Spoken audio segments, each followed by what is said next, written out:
Marcus Washington sits in his first-class seat, watching security escort him off the plane while privileged passengers whisper and record. 7 minutes later, the captain's voice crackles over the intercom with an announcement that will change everything. Ladies and gentlemen, we have a situation. What happens next destroys careers forever.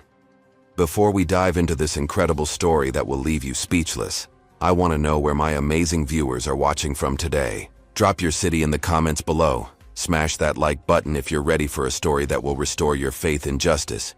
And don't forget to subscribe with notifications on, because stories like this remind us why we fight for what's right. You won't believe how this seemingly ordinary flight turned into a moment that changed an entire industry. Let's get started. The morning sun streamed through the floor-to-ceiling windows of Chicago O'Hare International Airport as Marcus Washington adjusted his Navy Armani suit jacket and checked his boarding pass one final time.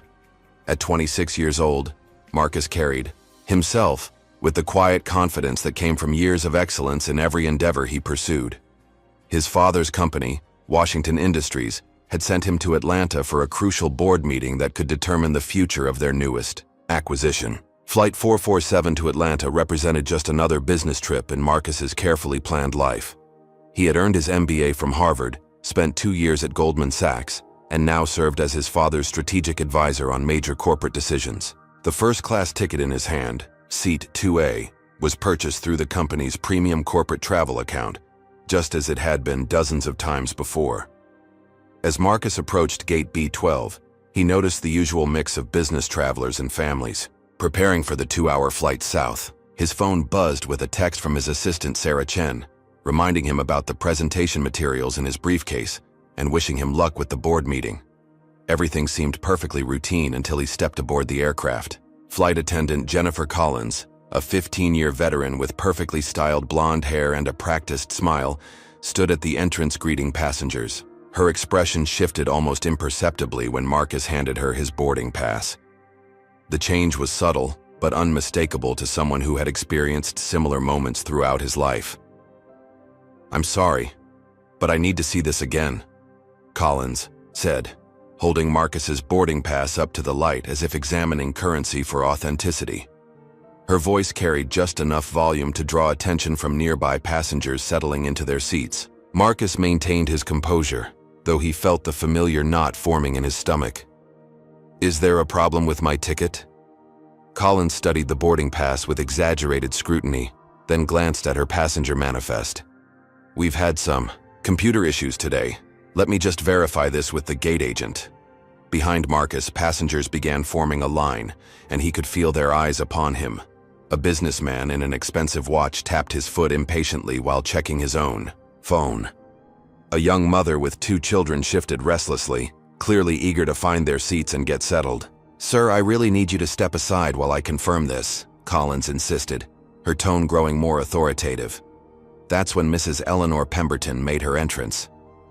At 73 years old, she moved with the entitled authority of someone accustomed to having the world rearrange itself around her preferences. Her silver hair was perfectly coiffed, her pearls gleamed against her pale blue cardigan, and her voice carried the crisp diction of old money. "Excuse me, dear," Mrs. Pemberton addressed Collins while completely ignoring Marcus's presence.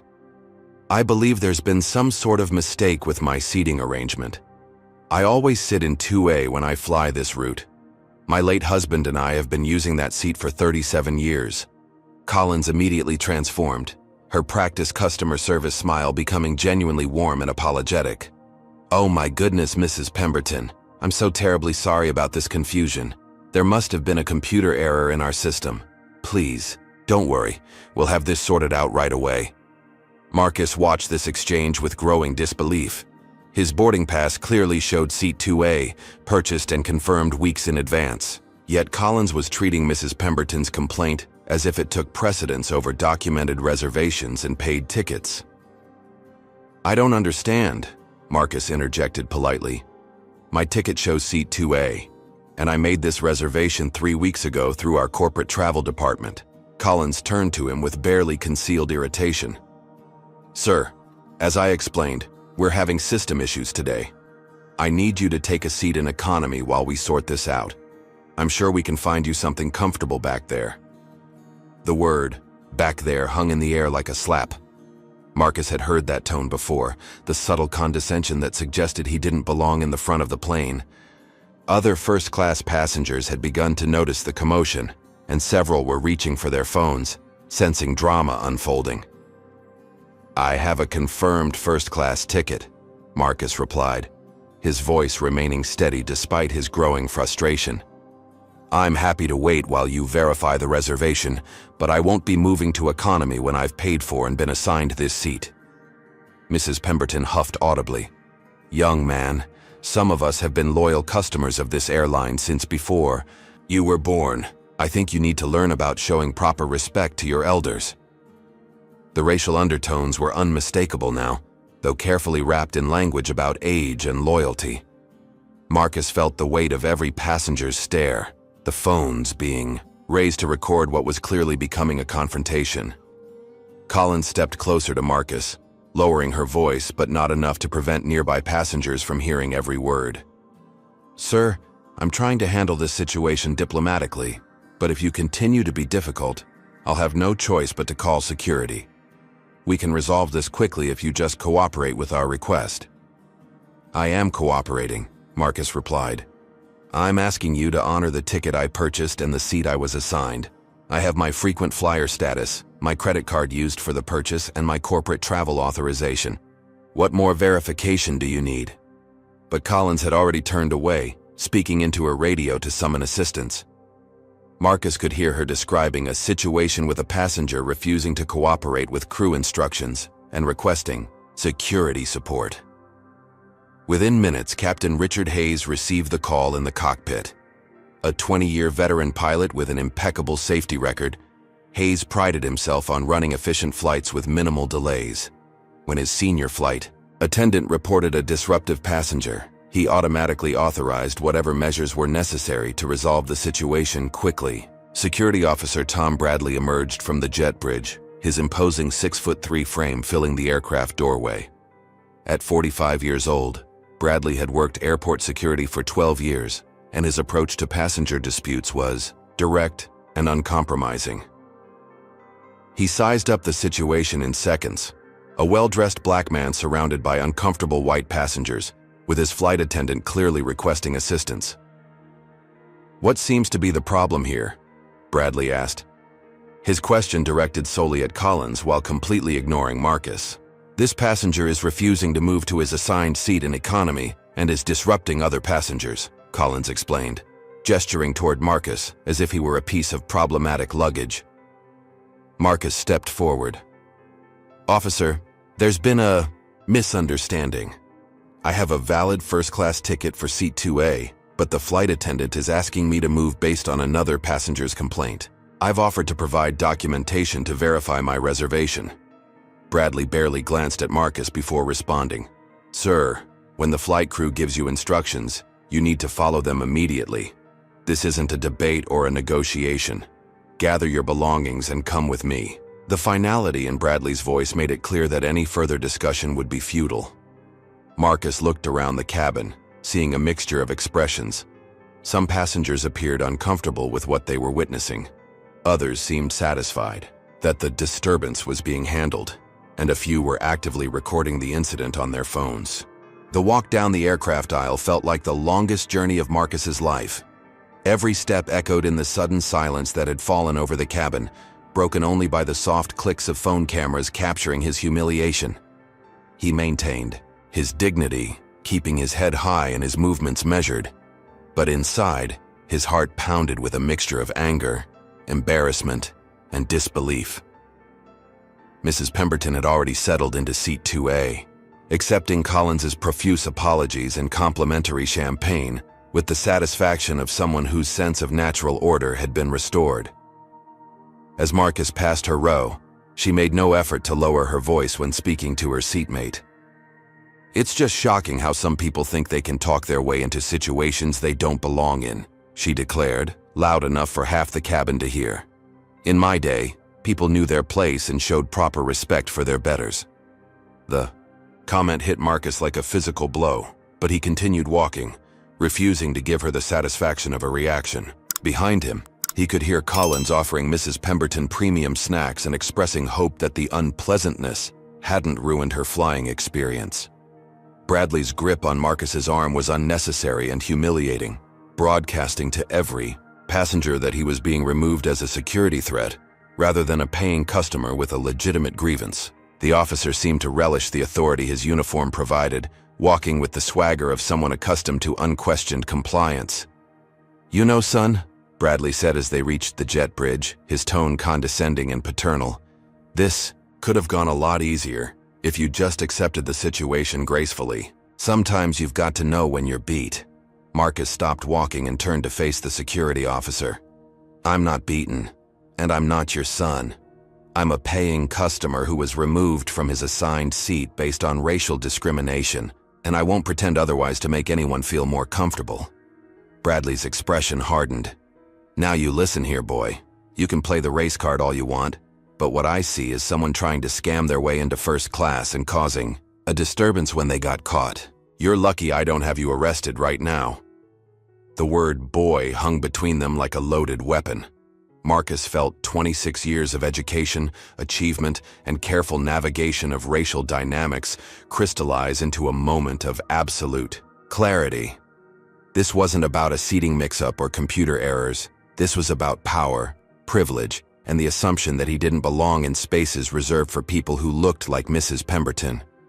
In the terminal, a small crowd had gathered to watch the commotion. Some travelers paused their own journeys to observe the drama unfolding, while others hurried past, uncomfortable with witnessing what was clearly an ugly situation. Airport Supervisor Janet Morrison arrived on the scene, her crisp uniform and official badge marking her as someone with authority to resolve disputes. Morrison was a 20-year airline industry veteran who had worked her way up through customer service roles to her current position. She prided herself on being able to diffuse tense situations through a combination of corporate policy and practical diplomacy. However, her approach was immediately undermined by her assumption that her staff's version of events was automatically correct. "What seems to be the problem here, Tom?" she asked Bradley, again completely bypassing Marcus as if he were invisible. "Got a passenger here trying to scam his way into first class," Bradley explained. "Flight attendant caught him, but he's being difficult about moving to his real seat. Claims he has documentation, but you know how that goes."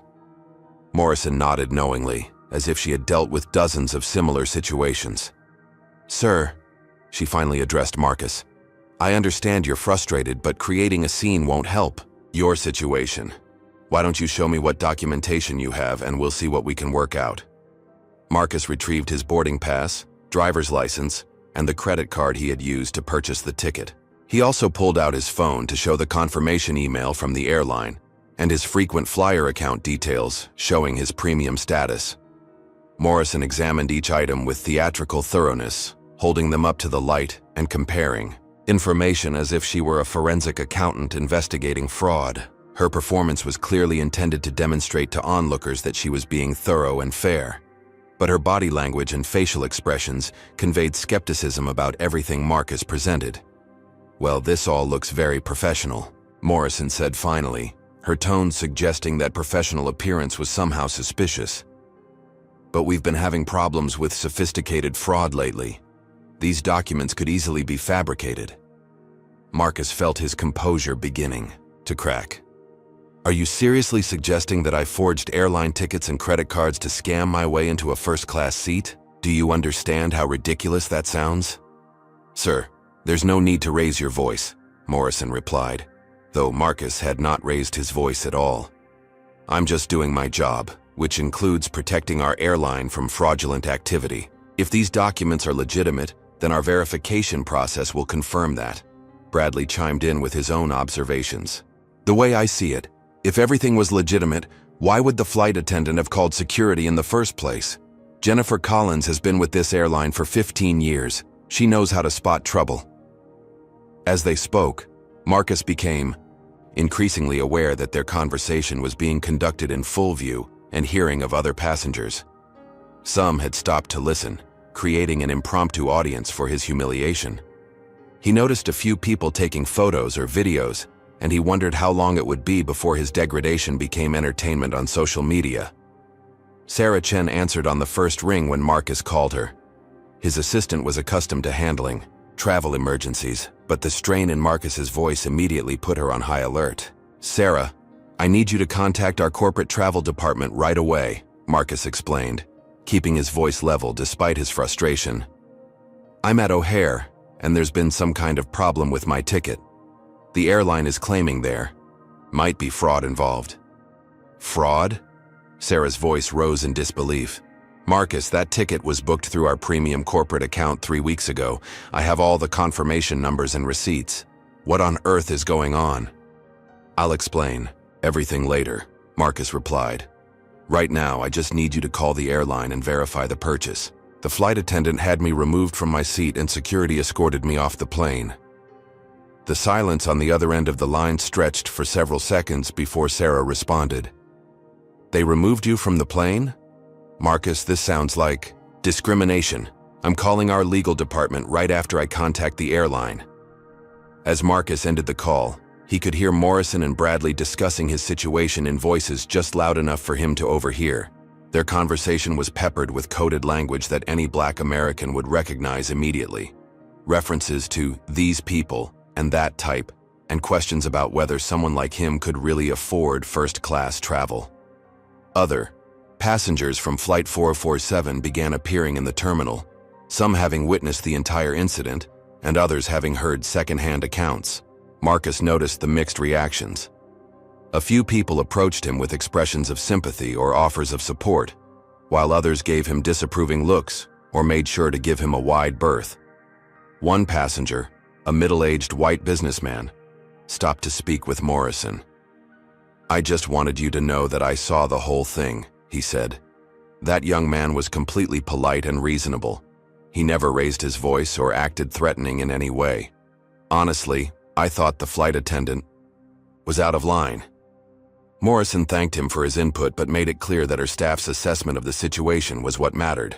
"We appreciate your concern, but our employees are trained to handle these situations appropriately. Sometimes what passengers perceive as reasonable behavior looks different from a crew member's perspective." Marcus watched this exchange with growing amazement. Even when presented with eyewitness testimony supporting his version of events, the airline officials seemed determined to protect their narrative of a disruptive passenger who had been properly handled according to protocol. The security cameras positioned throughout the terminal were capturing every moment of this interaction, recording not just the immediate confrontation, but also the broader context of how Marcus was being treated compared to other passengers in similar situations. He made mental notes about camera positions and witness locations, already thinking ahead to potential legal action. Airport operations seemed to continue normally around them, but Marcus could feel the weight of curious stares and whispered conversations. His situation had become a spectacle, entertainment for travelers dealing with their own delays and frustrations.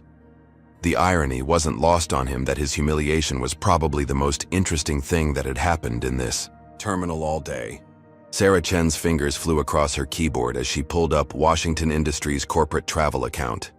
As Marcus's executive assistant for 3 years, she had booked hundreds of flights for company executives, and she knew their travel protocols better than anyone. What she discovered in the reservation system made her blood boil. Marcus's ticket had been purchased 21 days earlier using the company's platinum corporate account, which provided automatic upgrades and premium service guarantees. The confirmation showed seat 2A had been assigned at the time of booking, not as a last-minute upgrade or system error. Sarah immediately screenshotted every relevant document and began preparing a comprehensive file. Travel coordinator Lisa Park answered Sarah's call on the second ring. As the person responsible for managing all executive travel for Washington Industries, Park had established relationships with airline executives across the industry. When Sarah explained the situation, Park's professional demeanor shifted to barely controlled fury. "Are you telling me they removed Marcus Washington from a flight for seat fraud?" Park's voice carried the authority of someone who spent millions of dollars annually on corporate travel. "Sarah, that ticket was purchased with our premier corporate account. There's no question about its legitimacy." Park immediately accessed the airline's executive customer service line, a number reserved for high-volume corporate accounts. Within minutes, She was connected to Director of Corporate Relations Michelle Torres, who handled disputes involving the airline's most valuable business customers. "Michelle, we have a serious problem," Park began, her tone professional but unmistakably threatening. "One of our executives, Marcus Washington, was just removed from Flight 447 to Atlanta. Your staff is claiming his first-class ticket might be fraudulent, which is not only insulting but potentially discriminatory." Torres pulled up the reservation in real time, her silence stretching as she reviewed the details. "Lisa, I'm seeing the ticket in our system, purchased through your corporate account with full first-class confirmation. Let me get someone on site immediately to resolve this situation." Meanwhile, the incident was taking on a life of its own in the digital sphere. Passenger Jennifer Kim, a marketing executive who had witnessed the entire confrontation, posted a detailed Twitter thread describing what she had observed. Her account, which had 50,000 followers, described Marcus as impeccably dressed and incredibly polite, while characterizing the flight attendant's behavior as obviously discriminatory. Kim's thread included carefully cropped photos that showed Marcus's dignified demeanor contrasted with the aggressive posturing of security personnel. Within an hour, her posts had been retweeted thousands of times, with hashtags like "Flying While Black" and like "Airline Discrimination" beginning to trend. News reporter Amanda Foster monitored social media feeds as part of her daily routine, looking for stories that might warrant television coverage. When she saw the Washington name trending alongside discrimination allegations, she immediately began investigating the connection to Washington Industries, one of Chicago's most prominent Black-owned businesses. Foster's research revealed that William Washington, Marcus's father, was not just any successful businessman, but one of the most influential African-American executives in the Midwest. His company employed over 5,000 people, and his philanthropic work had supported dozens of civil rights organizations. This wasn't just a story about airline discrimination. It was about the treatment of one of America's most prominent Black families.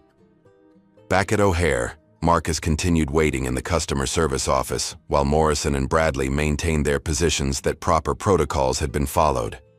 The arrival of other passengers from Flight 447 began to complicate their narrative, however, as multiple witnesses offered accounts that contradicted the official version of events. Gate agent David Kumar had witnessed the entire incident from his position at the boarding counter. A 10-year airline employee with an exemplary record, Kumar recognized Marcus immediately from business magazines and realized the magnitude of what was unfolding.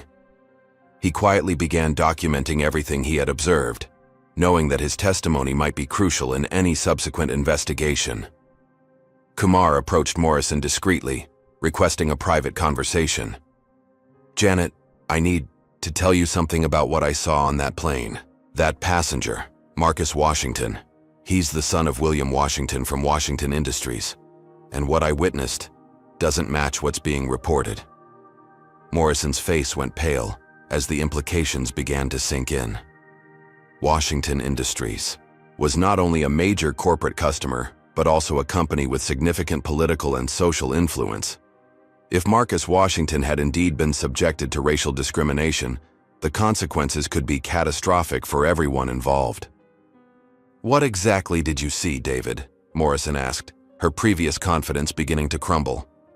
"The passenger was completely calm and cooperative," Kumar explained. "He showed his boarding pass, offered additional documentation, and never raised his voice or made any threatening gestures. Jennifer Collins seemed to have decided from the moment she saw him that he didn't belong in first class." As Kumar spoke, Morrison's radio crackled with an urgent message from Airport Operations Manager Steve Roberts. Corporate headquarters had begun receiving calls about social media posts describing a discrimination incident involving Flight 447. The story was spreading rapidly online, and senior executives were demanding immediate answers. Roberts arrived at the customer service office within minutes, his usually composed demeanor replaced by barely concealed panic. A 25-year airline veteran, he had navigated numerous crises, but he immediately recognized this situation as potentially career-ending for everyone involved. "Janet, what the hell is going on down here?" Roberts demanded. "I've got the CEO's office calling about discrimination allegations, and social media is lighting up with posts about our staff." Before Morrison could respond, her phone rang with a call from Michelle Torres in corporate customer relations. Torres's voice carried the kind of urgency reserved for major emergencies. "Janet, I need you to listen very carefully," Torres began. "The passenger you're dealing with is Marcus Washington, son of William Washington, who runs one of our largest corporate accounts. His assistant has contacted us with documentation proving the ticket is completely legitimate. You need to resolve this situation immediately and professionally." Morrison felt her stomach drop as the full scope of her mistake became clear. Not only had she wrongly accused a legitimate passenger of fraud, but she had done so to the son of one of the airline's most important customers, and the entire incident had been witnessed and recorded by multiple passengers. In Atlanta, William Washington was reviewing presentation materials for his board meeting when Sarah's call came through. As one of the most successful black executives in America, William had faced his share of discrimination throughout his career, but he had hoped his son might be spared some of those experiences. Sarah's description of events filled him with a familiar mixture of rage and heartbreak. "Mr. Washington, I think this goes beyond just a customer service issue," Sarah explained. "Based on what Marcus described, this appears to be clear racial discrimination. The flight attendant targeted him from the moment she saw him, and security treated him like a criminal." William immediately contacted his legal team, instructing them to begin documenting everything related to the incident. He also placed calls to several board members, explaining that he might need to delay the meeting depending on how the situation developed. The airline's crisis management team convened an emergency meeting as reports continued flowing in about the escalating situation. Social media monitoring showed the story gaining momentum across multiple platforms, with civil rights organizations beginning to take notice and call for investigations. Legal department reviews revealed that the airline had recently settled several discrimination cases, and any pattern of bias could expose them to significant federal scrutiny. The combination of a high-profile victim, clear documentation of legitimate travel, and widespread social media coverage created exactly the kind of situation that could result in devastating financial and reputational damage. As corporate executives analyzed the situation, they realized they were facing a perfect storm. A discrimination incident involving a prominent family, recorded by multiple witnesses, spreading rapidly online, and involving staff members who appeared to have clear biases. The next few hours would determine whether this remained a containable customer service issue or exploded into a national scandal that could permanently damage the airline's reputation. What do you think should happen to the flight attendant who started this whole mess? Comment number 1. If you believe Jennifer Collins should face serious consequences for her discriminatory behavior. Or comment number 2 if you think she was just following what she thought were proper procedures. Don't forget to hit that like button if you're as outraged by this treatment as I am, and make sure to subscribe, because we're about to see justice served in ways you won't believe. But here's what nobody expected. While Marcus was fighting for his dignity in that terminal, phone calls were being made at the highest levels of corporate America that would change everything. What happens when one of the most powerful black executives in the country discovers his son has been humiliated because of his race? The answer will shock you. The emergency conference call convened at exactly 2:37 p.m. Eastern Time, bringing together the most senior executives of Atlantic Airways in what would later be described as the most consequential crisis management meeting in the company's 40-year history. CEO Patricia Hendricks, a Harvard MBA who had climbed the corporate ladder through a combination of strategic brilliance and ruthless efficiency, stared at her computer screen in disbelief as she reviewed the preliminary reports flooding in from her staff. "Someone explained to me how we went from a routine customer service issue to trending on Twitter in less than 2 hours, Hendricks demanded, her voice carrying the icy edge that her subordinates had learned to fear. Chief Operating Officer James Morrison, no relation to Airport Supervisor Janet Morrison, cleared his throat nervously.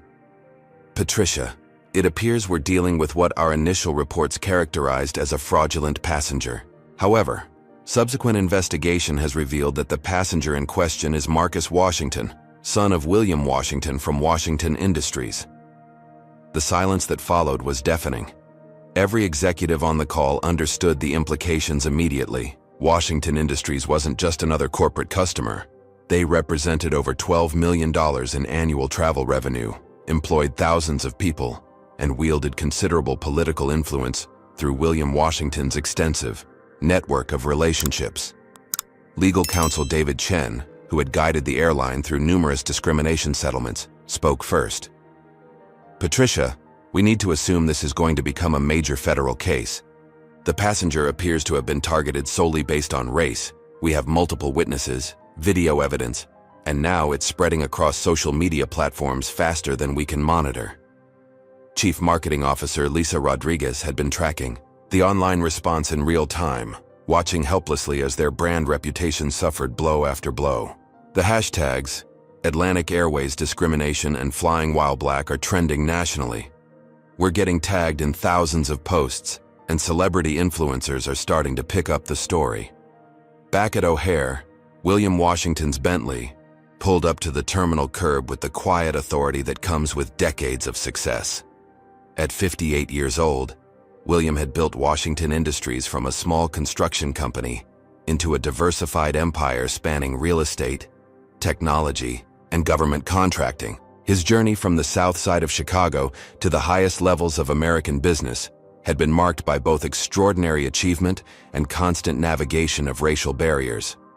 William's legal counsel, Michael Davis, from the prestigious firm of Davis, Sterling and Associates, accompanied him into the terminal. Davis specialized in high-profile discrimination cases and had secured numerous multi-million-dollar settlements against corporations that had underestimated the costs of bias and prejudice. The transformation in airport staff behavior was immediate and dramatic. Morrison, who had spent the past hour treating Marcus like a potential criminal, suddenly became obsequiously apologetic when she recognized William Washington from newspaper photos and television interviews. "Mr. Washington, sir, I want to personally apologize for any misunderstanding that may have occurred," Morrison stammered, her previous authority replaced by obvious nervousness. "We're conducting a full investigation into this incident, and I assure you that we take these matters very seriously." William's response was measured but unmistakably threatening. "Ms. Morrison, there appears to be no misunderstanding. My son was removed from his legitimately purchased first-class seat and subjected to humiliation based solely on the color of his skin. The only question now is what your airline intends to do about it." Marcus embraced his father, feeling a mixture of relief and renewed anger as he recounted the details of his treatment. William listened without interruption, his expression growing increasingly stern as the full scope of the discrimination became clear. "Son, I want you to know that what happened to you today is completely unacceptable," William said, his voice carrying the quiet power that had made him one of America's most respected business leaders. "We're going to make sure this never happens to anyone else." Davis began documenting everything, recording witness statements and collecting contact information from passengers who had observed the incident. Several travelers approached them, spontaneously, offering to provide testimony about what they had witnessed and expressing outrage at Marcus's treatment. Meanwhile, the airline's crisis management team was discovering the full extent of their exposure. Security footage from multiple cameras showed Marcus behaving with perfect courtesy throughout the encounter, while clearly revealing the discriminatory behavior of Collins and the excessive aggression of Bradley. Corporate Security Chief Robert Kim was reviewing the video evidence when he made a discovery that sent shockwaves through the executive team. "Patricia, you need to see this footage from the boarding gate. Our employee Jennifer Collins can be clearly heard making racially charged comments to other passengers after Mr. Washington was removed." The video showed Collins telling another flight attendant that she knew something was off the moment she saw him, and that people like that always try to game the system. Her words were captured clearly by the airport's audio surveillance system, providing undeniable evidence of racial bias. Public Relations Director Sandra Williams was fielding calls from major news outlets as the story gained national attention. CNN, NBC, and Fox News had all reached out for comment, while civil rights organizations were issuing statements condemning the airline's actions. "Patricia, we're getting calls from everyone," Williams reported during an emergency update call. "The NAACP is demanding an investigation, the Congressional Black Caucus is asking questions, and major civil rights attorneys are offering to represent Mr. Washington. This is becoming a national story." Stock prices for Atlantic Airways began declining as news of the discrimination incident spread throughout financial markets.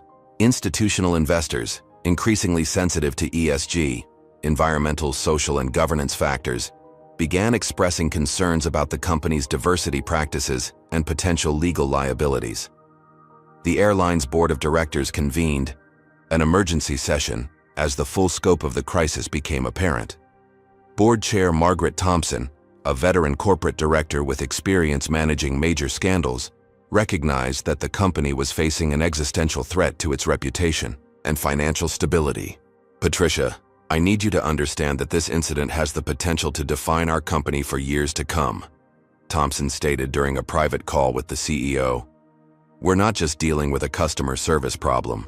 We're facing a potential federal discrimination case involving one of the most prominent Black families in America."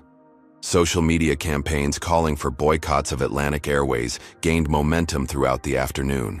Hashtags like Tamer Boycott Atlantic Airways and Justice for Marcus were trending across multiple platforms, with celebrities, athletes, and politicians adding their voices to the growing chorus of condemnation. Professional athletes were particularly vocal in their support of Marcus, with several NBA and NFL players sharing their own experiences of discrimination while traveling. Their posts reached millions of followers, amplifying the story far beyond its original scope and creating sustained pressure for accountability. The financial implications were becoming impossible to ignore. Corporate travel managers at major companies were receiving calls from employees questioning whether they should continue using Atlantic Airways for business travel. Several Fortune 500 companies quietly began reviewing their corporate travel policies and considering alternative carriers. Civil rights attorney Johnny Cochran Jr.'s former law partner, who had built a reputation as one of America's premier discrimination lawyers, reached out to Marcus through intermediaries, offering his services pro bono.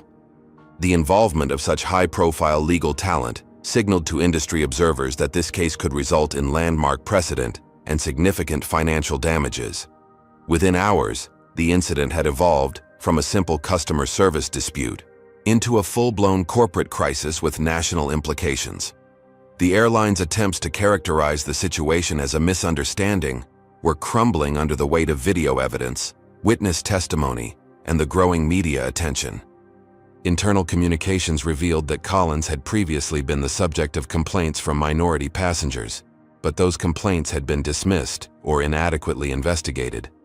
Bradley's personnel file showed a pattern of aggressive behavior toward passengers of color, raising questions about the airline's hiring and training practices. The Department of Transportation's Office of Aviation Enforcement and Proceedings began receiving formal complaints about the incident, triggering the possibility of federal investigation and sanctions. Such investigations could result in significant fines and ongoing federal oversight of the airline's operations. As the day wore on, it became increasingly clear that Atlantic Airways was facing the kind of crisis that could permanently alter its business prospects. The combination of clear evidence of discrimination, a high-profile victim, extensive media coverage, and growing public outrage created a perfect storm that would test every aspect of the company's crisis management capabilities. Senior executives realized they were no longer dealing with damage control, but with corporate survival. The decisions made in the next few hours would determine whether Atlantic Airways could recover from this incident or whether it would become a cautionary tale about the costs of institutional racism in corporate America. The internal investigation that Atlantic Airways launched moved with unprecedented speed and thoroughness, driven by the urgent recognition that the company's survival might depend on demonstrating immediate accountability.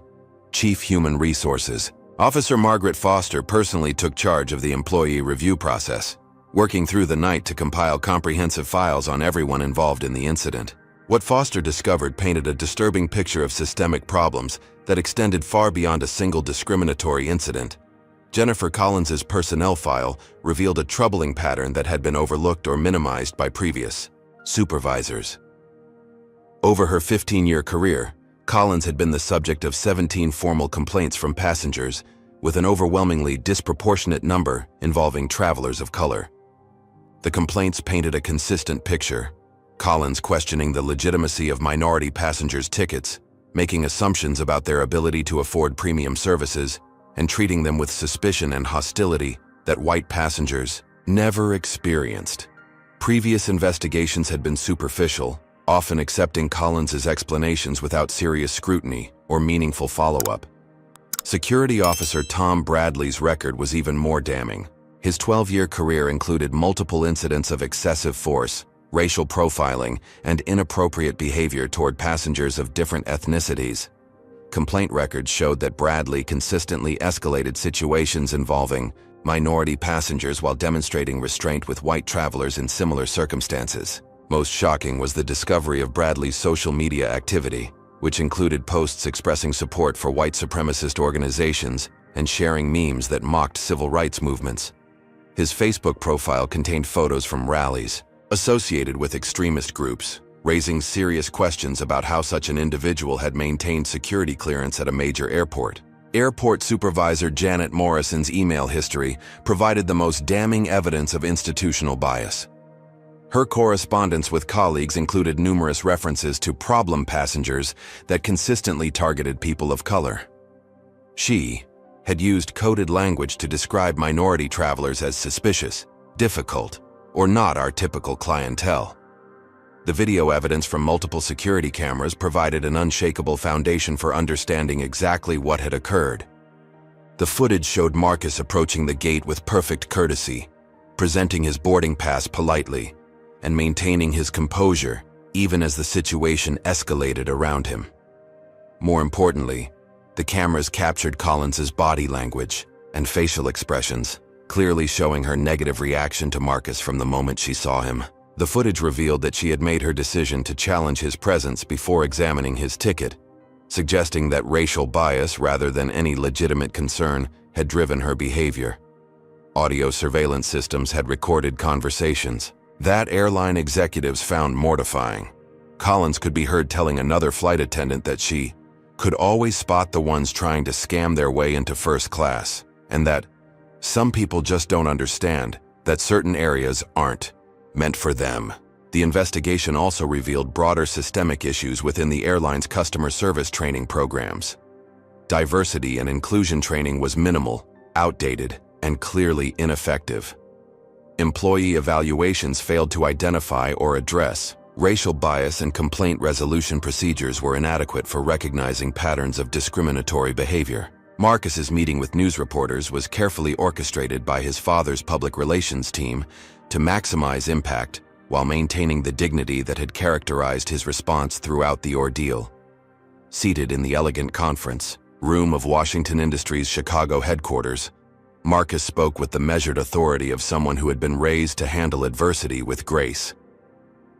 "I want to be clear about what happened yesterday," Marcus began, looking directly into the cameras. "I was removed from my legitimately purchased first-class seat not because of any behavior on my part, but because a flight attendant made assumptions about me based on the color of my skin." His account was detailed, precise, and devastating in its calm recitation of facts. Marcus described each interaction, each escalation, and each moment when airline staff chose to assume the worst about him while giving every benefit of the doubt to a white passenger who had no legitimate claim to his seat. "This wasn't about a computer error or a seating mix-up," Marcus continued. "This was about the assumption that someone who looks like me doesn't belong in first class, combined with a system that automatically believed I was lying when I tried to prove my legitimacy." William Washington's press conference was held simultaneously at the company's headquarters, where he spoke to a room packed with reporters from national and international media outlets. His statement was brief but powerfully delivered, carrying the weight of decades of business success and community leadership. "My son experienced yesterday what millions of African Americans face regularly in this country: the assumption that we are somehow less legitimate, less deserving, and less truthful than our white counterparts," William stated. "What makes this particularly egregious is that it occurred despite clear documentation, witness testimony, and video evidence of his appropriate behavior." The press conference announcement that Washington Industries was considering legal action sent Atlantic's Airways stock into freefall. The company's market capitalization dropped by over $2 billion in a single trading session as investors recognized the potential financial exposure from discrimination lawsuits and the broader reputational damage. Social media campaigns had evolved beyond simple hashtags into organized movements, calling for comprehensive changes in the airline industry. The Flying While Black campaign generated millions of posts sharing similar experiences, creating a repository of discrimination incidents that revealed the scope of the problem across multiple carriers.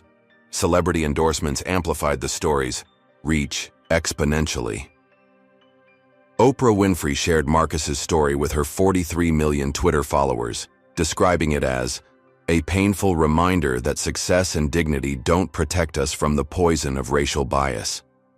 Her post was retweeted over 200,000 times within hours. Professional athletes use their platforms to share their own experiences of travel discrimination, with several NBA and NFL stars describing similar incidents involving assumptions about their legitimacy, ability to afford premium services, or right to occupy certain spaces. The story gained international attention when the BBC, Al Jazeera, and other global news organizations began covering it as an example of persistent racism in American institutions.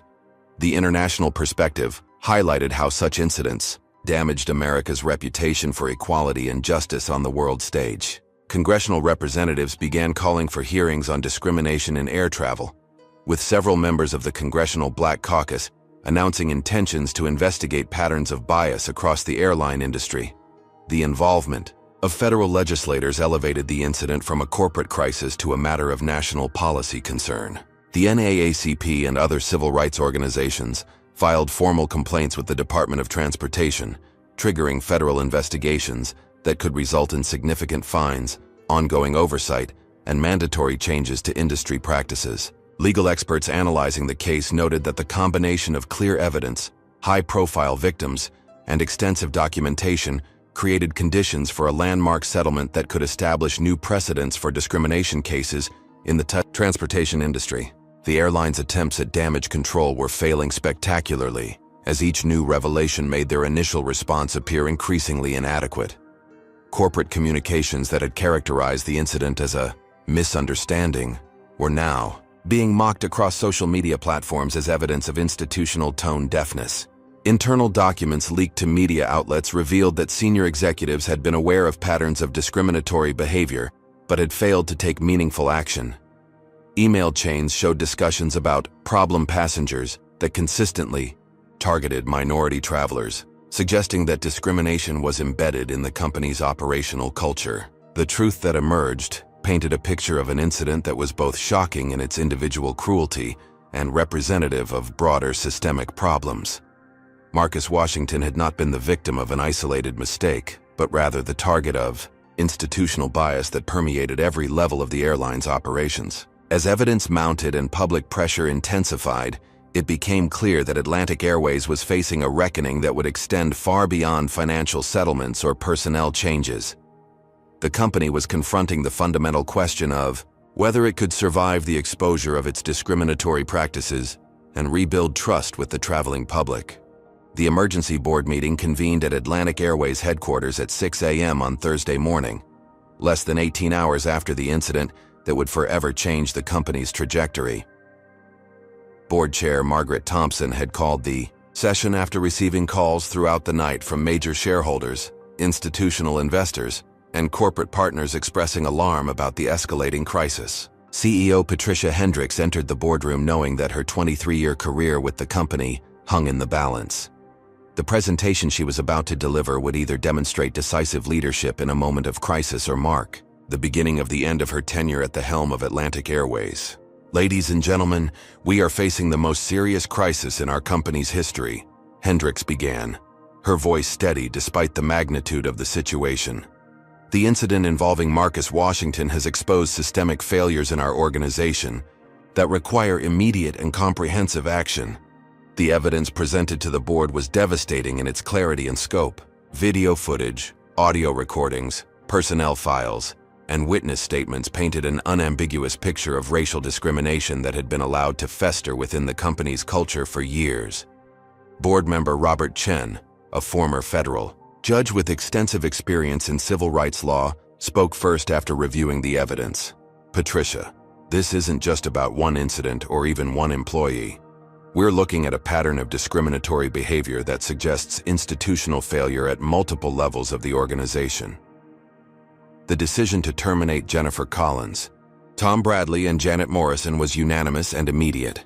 The board recognized that anything less than swift and decisive action would be interpreted as tolerance for discrimination and would exponentially increase the company's legal and financial exposure. Collins received the termination call at 7:15 a.m. while preparing for what she had assumed would be a normal workday.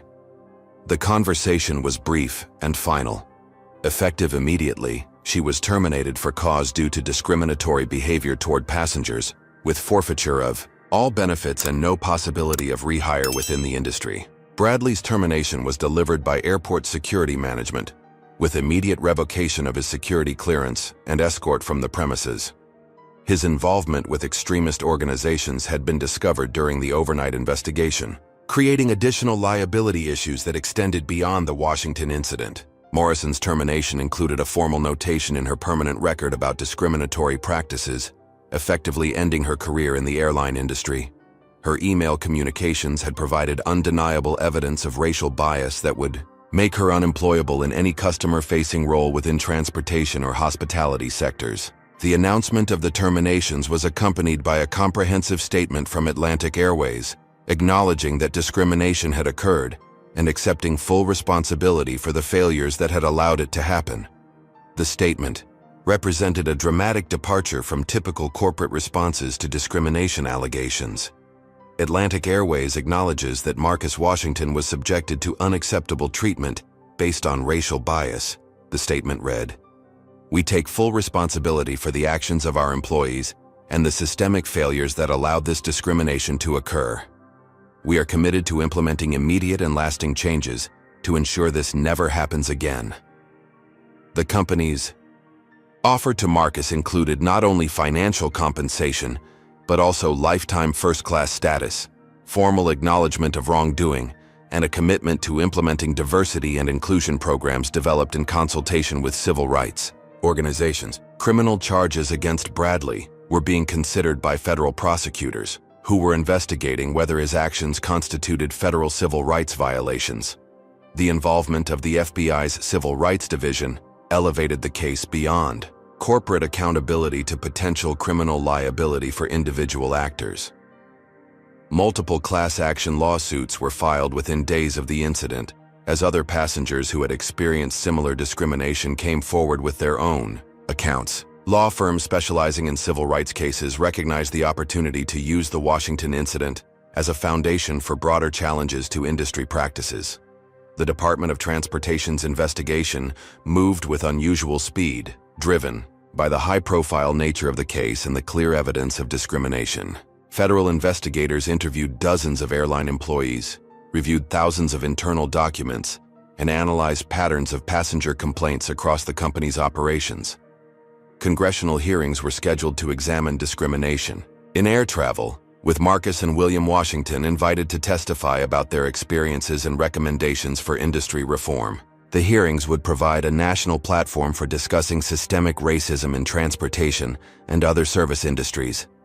Civil rights organizations seized the moment to push for broader changes across the airline industry. The NAACP announced a comprehensive campaign to monitor and report discrimination incidents, while other groups called for federal legislation strengthening passenger rights protections. Corporate sponsors began expressing concerns about their relationships with Atlantic Airways, with several major companies quietly reviewing their partnerships and travel policies. The potential loss of corporate relationships represented millions of dollars in additional revenue at risk. Employee unions initially attempted to defend their members, but quickly distanced themselves from the discriminatory actions as evidence mounted. Union leadership recognized that supporting obvious discrimination would undermine their credibility and damage relationships with minority members. The airline's commitment to mandatory bias training for all employees was announced alongside the hiring of diversity consultants to overhaul the company's corporate culture. These measures were seen as necessary first steps toward rebuilding trust and preventing future incidents. Marcus's decision to establish a scholarship fund for minority students studying aviation and hospitality was announced during a press conference at Washington Industries headquarters. The fund, initially capitalized at $5 million, would support students pursuing careers in industries where they remained underrepresented. Legal settlements were reaching unprecedented levels, As the full scope of the airline's liability became clear, insurance companies were expressing concerns about coverage limits, while legal experts predicted that total settlements could exceed $100 million. Now here's what I want to know from all of you watching. Do you think these terminations were enough, or should there be criminal charges filed against everyone involved? Comment number 1 if you believe Jennifer Collins, Tom Bradley, and Janet Morrison should face criminal prosecution for their discriminatory actions. Comment number 2 if you think losing their jobs is sufficient punishment. Hit that like button if you're satisfied to see swift justice being served, and make sure you subscribe because we're about to see how this case changes an entire industry. But here's what's really incredible. While these firings were making headlines, something even bigger was happening behind the scenes. Marcus Washington wasn't just seeking personal justice. He was about to launch a movement that would transform how airlines treat passengers of color forever. What happens next will restore your faith in the power of standing up for what's right. The termination announcement sent shockwaves throughout the airline industry as competitors scrambled to review their own policies and practices before similar incidents could expose them to public scrutiny and legal liability. Within 48 hours of Atlantic Airways' dramatic response, major carriers across the country were conducting internal audits of passenger complaint records, employee training programs, and discrimination incident reports. Delta Airlines CEO Sarah Mitchell convened an emergency executive meeting to review the company's diversity and inclusion protocols. "I want every passenger complaint from the past 5 years analyzed for patterns of racial bias," she instructed her team. "If we have employees engaging in discriminatory behavior, I want to know about it before it becomes a national scandal." United Airlines implemented immediate changes to their complaint resolution procedures, establishing a new department specifically focused on investigating discrimination allegations. The company recognized that proactive measures were essential to avoid becoming the next target of civil rights campaigns and federal investigations. American Airlines announced a comprehensive review of their customer service training programs, partnering with the Southern Poverty Law Center to develop new protocols for preventing discrimination and handling bias incidents. The partnership was seen as an industry-leading approach to addressing systemic problems. The Aviation Industry Association issued guidelines for member airlines regarding discrimination prevention, passenger rights protection, and crisis management. The guidelines represented an acknowledgement that the Washington incident had exposed problems that extended throughout the industry rather than being isolated to a single carrier. Federal Aviation Administration officials began developing new regulations that would require airlines to report discrimination incidents and implement standardized anti-bias training programs. The regulatory response represented the most significant expansion of passenger rights protections in decades.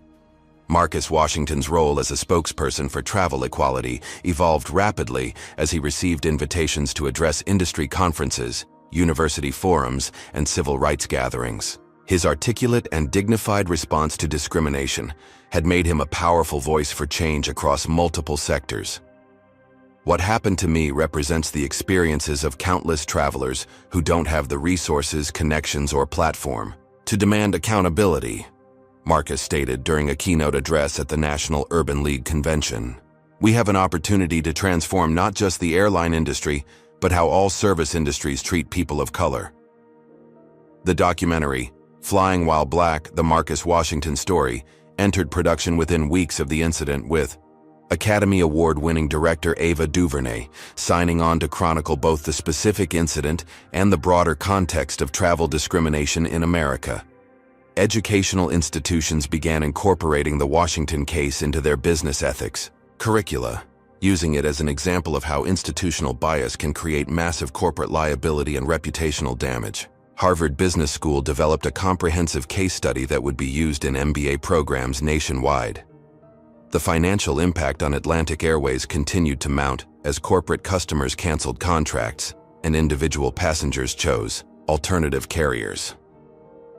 Revenue projections showed potential losses exceeding $500 million over the following 12 months, making it one of the most expensive discrimination incidents in corporate history. Marcus's nonprofit organization, the Equal Travel Initiative, launched with backing from major corporations, civil rights organizations, and individual donors who had been inspired by his response to discrimination.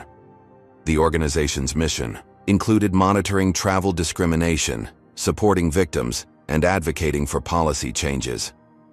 The initiative's first major project was the creation of a national database for reporting travel discrimination incidents, allowing passengers to document their experiences and identify patterns of bias across different carriers and locations. Within 6 months, the database contained over 10,000 reported incidents. Federal legislation known as the Passenger Equality Act was introduced in Congress, requiring airlines to implement specific anti-discrimination measures and establishing penalties for carriers that failed to address bias incidents appropriately. The legislation had bipartisan support and was expected to pass with overwhelming majorities.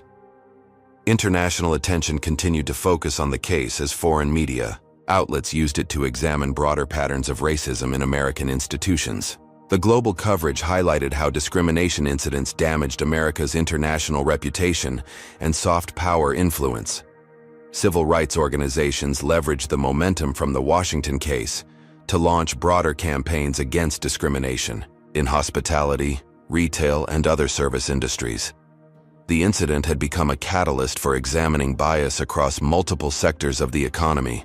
Corporate diversity consulting became a rapidly growing industry as companies sought to avoid becoming the next Atlantic Airways. Firms specializing in bias training, discrimination prevention, and inclusive culture development saw explosive growth in demand for their services. Legal precedents established through the Washington case began influencing other discrimination lawsuits, with attorneys citing the Atlantic Airways settlement as a benchmark for damages in similar cases. The legal framework created new opportunities for discrimination victims to seek meaningful redress.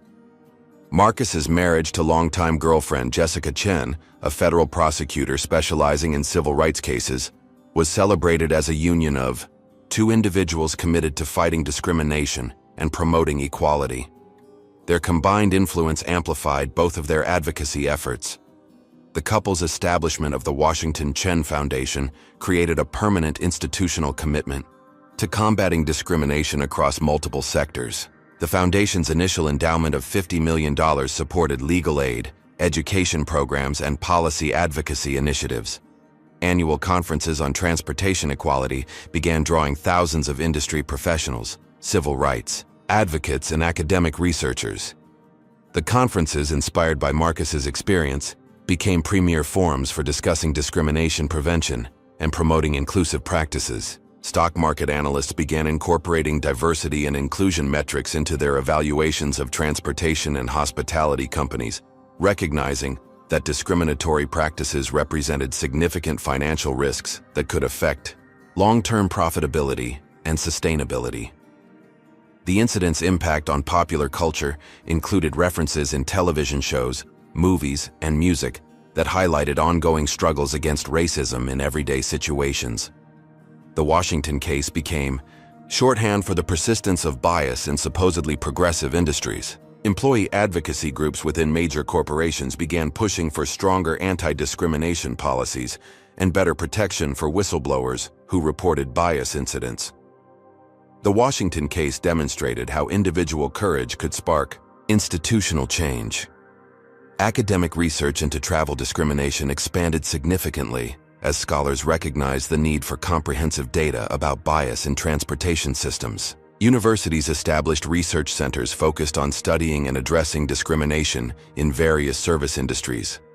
The case influenced international discussions about racism and discrimination, with the United Nations Human Rights Council citing it as an example of persistent racial bias in developed nations. The global attention added diplomatic pressure for addressing systemic discrimination. Technology companies developed apps and platforms designed to report and track discrimination incidents, creating new tools for documenting bias and holding institutions accountable. These technological solutions emerged directly from recognition of problems highlighted by the Washington case. The transformation of Atlantic Airways became a case study in corporate crisis management and cultural change, demonstrating both the massive costs of discrimination and the potential for organizations to rebuild trust through genuine accountability and reform efforts. 1 year after the incident that changed his life, Marcus Washington stood at the podium of the National Civil Rights Museum in Memphis, delivering the keynote address for the annual Martin Luther King Jr. Day celebration. The irony was not lost on him that he had become a civil rights advocate, not through planning or ambition, but through an experience of discrimination that could have easily remained a private humiliation. 12 months ago, I thought civil rights was something that happened in history books, Marcus told the assembled crowd of activists, business leaders, and community members. I believed that my education, my family's success, and my own achievements would protect me from the kind of discrimination that previous generations had faced. I was wrong, but that wrongness became the foundation for something much more important than personal protection. The transformation in Marcus's perspective was evident to everyone who knew him. Friends and colleagues noted that the quiet confidence he had always possessed had evolved into a passionate commitment to justice that energized everyone around him. His experience with discrimination had awakened a sense of purpose that he hadn't known was missing from his life. Atlantic Airways had undergone equally dramatic changes, becoming an industry leader in diversity and inclusion practices through a comprehensive transformation that touched every aspect of the company's operations. CEO Patricia Hendricks, who had initially faced calls for her resignation, had instead led one of the most successful corporate culture overhauls in business history. The airline's new customer satisfaction ratings among minority passengers showed remarkable improvement, with discrimination complaints dropping by 93% compared to pre-incident levels. The company's Net Promoter Score among passengers of color had gone from among the worst in the industry to the highest, demonstrating that genuine change was possible when organizations committed to meaningful reform. New leadership positions, created specifically for diversity and inclusion, oversight had been filled by respected civil rights advocates and experienced corporate executives who brought both moral authority and practical expertise to their roles. These positions carried real power within the organization, with direct reporting relationships to the CEO and board of directors. Chief Diversity Officer Dr. Angela Roberts, former head of the NAACP's Corporate Diversity Initiative, had implemented training programs that became the gold standard for the airline industry. Her approach combined historical education about discrimination with practical tools for recognizing and preventing bias in daily operations. The Washington incident was a crisis that revealed who we really were as an organization, Dr. Roberts explained during a conference presentation. But crisis can be catalyst, and we chose to use that moment to become who we needed to be. The changes we've implemented aren't just about avoiding lawsuits. They're about creating an environment where every passenger feels valued and respected. The airline's partnership with civil rights organizations had evolved beyond symbolic gestures to substantive collaboration on policy development, employee training, and community outreach. These partnerships provided ongoing accountability and ensured that diversity efforts remained authentic rather than merely performative. Marcus received recognition from numerous humanitarian and civil rights organizations, including the NAACP Image Award for Courage and the Southern Christian Leadership Conference's Drum Major for Justice Award. Each honor reinforced his commitment to using his platform for meaningful social change. The Equal Travel Initiative had grown from a single-issue advocacy organization into a comprehensive civil rights group addressing discrimination across multiple industries. With offices in 12 cities and a staff of over 100, the organization had become a major force for promoting equality in service industries. Former colleagues and friends expressed admiration for how Marcus had transformed a painful personal experience into a platform for helping others. His response to discrimination had inspired many of them to examine their own assumptions and become more active in promoting diversity and inclusion within their own organizations. Marcus could have taken a settlement, stayed quiet, and moved on with his life, said his Harvard Business School classmate Jennifer Park. Instead, he turned his pain into purpose and created something that will benefit countless people who face similar discrimination. That takes a special kind of courage and character. The documentary about Marcus's experience premiered at the Sundance Film Festival to critical acclaim and widespread media attention. The film's examination of travel discrimination resonated with audiences across racial and socioeconomic lines, sparking conversations about bias in everyday interactions. Marcus's book, Dignity in the Face of Discrimination: A Journey from Humiliation to Hope, became a bestseller and required reading in diversity training programs across multiple industries.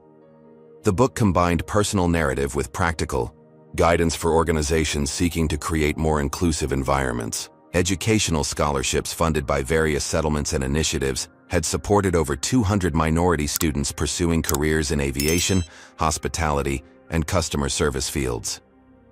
Many of these students credited Marcus's example with inspiring them to enter industries where they could make positive changes. The Marcus Washington Fellowship Program, established at several universities, provided funding and mentorship for students conducting research on discrimination and developing solutions to bias in various sectors. Fellowship recipients were already producing innovative approaches to promoting equality and inclusion. Marcus and Jessica's first child, William Marcus Washington, was born on the first anniversary of the airline incident. The timing seemed symbolic to friends and family, representing hope and renewal emerging from experiences of injustice and discrimination. "I want William to grow up in a world where he's judged by his character and capabilities, rather than the color of his skin," Marcus said during an interview with CNN. "But I also want him to understand that fighting for justice isn't optional when you have the privilege and platform to make a difference."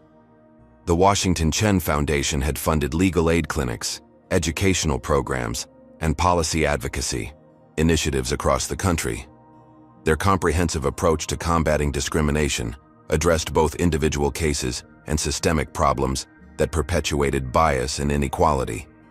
Annual reports from the foundation showed measurable progress in reducing discrimination complaints across industries where they had focused their efforts. The combination of legal pressure, public awareness campaigns, and corporate partnerships was producing tangible results in protecting civil rights. The couple's influence extended beyond civil rights advocacy to broader social justice issues, including criminal justice reform, educational equality, and economic opportunity. Their foundation had become a significant force for progressive change across multiple policy areas. Technology initiatives funded by the foundation had created new tools for reporting and documenting discrimination, making it easier for victims to seek justice and for organizations to identify and address bias in their operations. These technological solutions were being adopted by civil rights organizations nationwide. Marcus's speaking engagements had evolved from reactive responses to discrimination into proactive efforts to prevent bias and promote inclusion. His presentations at corporate conferences, university forums, and community events consistently received standing ovations and generated lasting changes in organizational policies. The transformation of Marcus's life demonstrated how individuals could use traumatic experiences as catalysts for positive change that extended far beyond their personal circumstances. His journey from victim to advocate inspired countless others to find meaning and purpose in their own struggles with discrimination and injustice. 5 years after the incident that changed his life forever, Marcus Washington stood in the boardroom of Washington Consulting Group, the diversity and inclusion firm he had built from a single traumatic experience into one of the most respected organizations in corporate America. The walls were lined with awards, testimonials, and photographs documenting the extraordinary journey from airline passenger to civil rights leader. The company's client list read like a Fortune 500 directory, with major corporations seeking Marcus's expertise to avoid the kind of discrimination incidents that had destroyed careers and cost billions of dollars in settlements and lost revenue. His unique perspective as both victim and advocate gave him credibility that no academic study or consultant report could match. "When I was escorted off that plane 5 years ago, I never imagined it would lead to this," Marcus reflected during an interview with Forbes magazine. "But sometimes our worst moments become the foundation for our greatest contributions." That humiliation became the catalyst for changes that have protected thousands of people from similar experiences.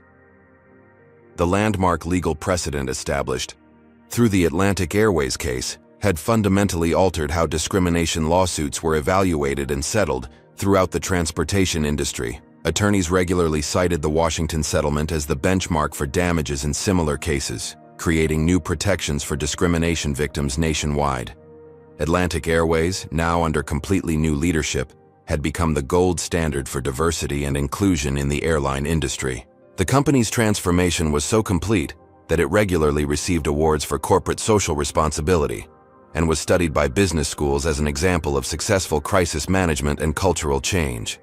The airline's stock price had not only recovered from its post-incident collapse, but had reached record highs as investors recognized that genuine commitment to diversity and inclusion created sustainable competitive advantages. The company's reputation for inclusive service had become a significant marketing asset. Marcus's nonprofit organization, now known simply as the Equal Initiative, had expanded its mission beyond travel discrimination to address bias across multiple service industries. With an annual budget exceeding $20 million and offices in 30 cities, the organization had become one of America's most influential civil rights groups. The initiative's discrimination reporting database contained over 100,000 documented incidents, creating the most comprehensive record of bias in service industries ever assembled. This data had been instrumental in developing targeted interventions and policy recommendations that were reducing discrimination rates across multiple sectors. Federal legislation inspired by the Washington case had resulted in the most significant expansion of civil rights protections since the 1960s. The Passenger Equality Act and related measures had created enforceable standards for preventing discrimination and meaningful penalties for organizations that failed to address bias. Educational scholarships and fellowship programs funded by various settlements and initiatives had supported over 1,000 minority students pursuing careers in industries where they remained underrepresented. Many of these graduates were now in leadership positions, creating lasting change from within organizations that had historically excluded people of color. The Marcus Washington Institute for Social Justice, established at Howard University, had become a premier research center for studying discrimination and developing evidence-based solutions to bias and inequality. The institute's work influenced policy at local, state, and federal levels. International recognition of Marcus's work included invitations to address the United Nations Human Rights Council, the European Parliament, and similar forums where his experience with discrimination was used to illustrate broader patterns of bias that affected people worldwide. Annual conferences on equality and inclusion drew thousands of participants from across industries and around the world. These gatherings, which began as responses to the Washington incident, had evolved into premier forums for sharing best practices and developing new approaches to promoting diversity and inclusion.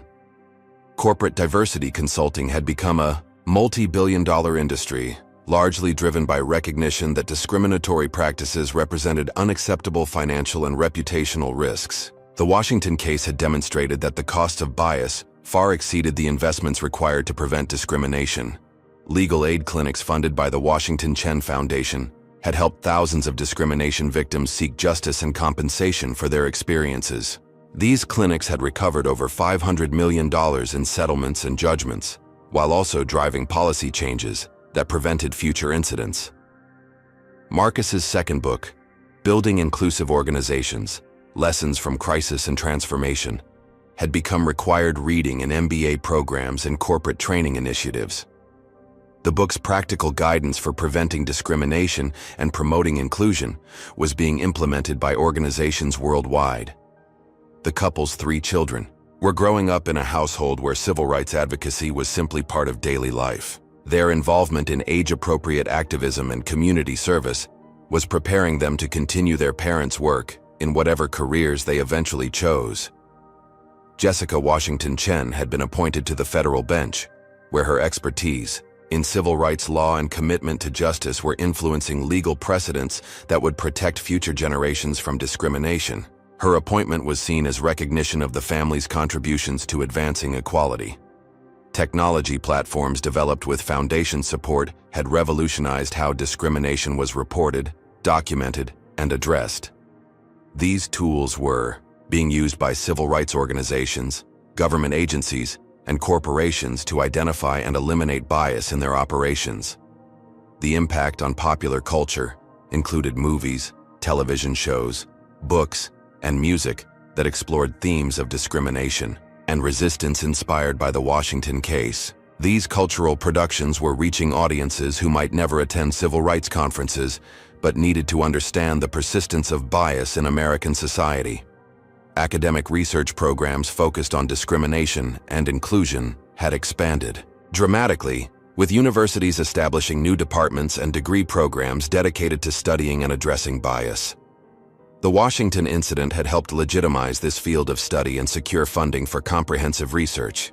International exchanges and partnerships had spread awareness of American civil rights innovations to other countries facing their own struggles with discrimination and inequality. The Washington case had become a global symbol of how individual courage could spark institutional change. The transformation of American corporate culture could be measured in declining discrimination complaints, improved diversity metrics, and increased awareness of bias among employees and customers. While discrimination had not been eliminated, the changes initiated by the Washington case had created measurable progress toward equality. As Marcus prepared to board a flight for another speaking engagement, he reflected on how different the experience had become. Flight attendants and airport staff consistently treated him with genuine respect and professionalism, not because they recognized him, but because training programs and accountability measures had changed industry culture. The ultimate measure of our success isn't that I'm treated better because of who I am, Marcus had told an interviewer. It's that every passenger, regardless of their race or background, receives the dignity and respect that should be the standard for human interaction. The epilogue to Marcus's story was still being written, but its impact was already clear. Individual courage in the face of discrimination had sparked institutional change that protected countless others from similar experiences. The journey, from humiliation to hope, had created a legacy that would benefit future generations. Industry statistics showed that similar incidents had decreased by 83% since the Washington case, demonstrating that accountability and systemic change could produce measurable results in protecting civil rights. The combination of legal consequences, public pressure, and genuine organizational commitment had created lasting transformation. The story concluded not with Marcus's personal triumph, but with the recognition that his experience had become part of a larger movement toward equality and justice. His dignity in the face of discrimination had inspired others to stand up for their rights and demand the respect that every person deserved. Marcus Washington's extraordinary journey teaches us that dignity in the face of injustice can spark transformational change far beyond personal circumstances. When confronted with discrimination, maintaining composure while demanding accountability creates powerful momentum for systemic reform. His story demonstrates that individual courage, combined with proper documentation and strategic advocacy, can dismantle institutional barriers that have persisted for generations. The incident reveals how assumptions based on race continue to permeate professional environments, regardless of education or socioeconomic status. It shows that silence in the face of bias enables further discrimination, while speaking truth to power creates opportunities for meaningful progress. Marcus's response proves that victims of discrimination can choose to become agents of change rather than remaining powerless. Corporate accountability emerged only when public pressure, legal consequences, and financial impacts converged to demand action. This highlights the importance of transparency, witness testimony, and sustained advocacy in fighting institutional bias. The transformation of Atlantic Airways demonstrates that organizations can genuinely change when leadership commits to comprehensive reform rather than superficial adjustments. Most importantly, Marcus's legacy shows that our worst experiences often contain the seeds of our greatest contributions to society. By channeling personal pain into purpose, individuals can create lasting change that protects future generations from similar injustices and builds more equitable institutions. What would you have done in Marcus's position when faced with such blatant discrimination? Would you have quietly accepted the situation, or would you have stood your ground like Marcus did? Share your thoughts in the comments below and tell us about any similar experiences you've witnessed or faced yourself. If this story of courage and transformation inspired you to believe in the power of standing up for justice, smash that like button right now. Subscribe and hit the notification bell because we bring you incredible true stories that prove ordinary people can create extraordinary change when they refuse to accept injustice. Share this video with someone who needs to hear Marcus's powerful message of hope and resilience. Tag a friend who inspires you to be brave in the face of adversity, because stories like this remind us that our individual actions can create ripple effects that transform entire industries. Thank you for joining me on this incredible journey from discrimination to triumph. Remember that your dignity is non-negotiable, your voice matters, and your courage to stand up for what's right can change the world in ways you never imagined. Keep fighting the good fight, and I'll see you in the next video with another amazing story of justice prevailing over prejudice.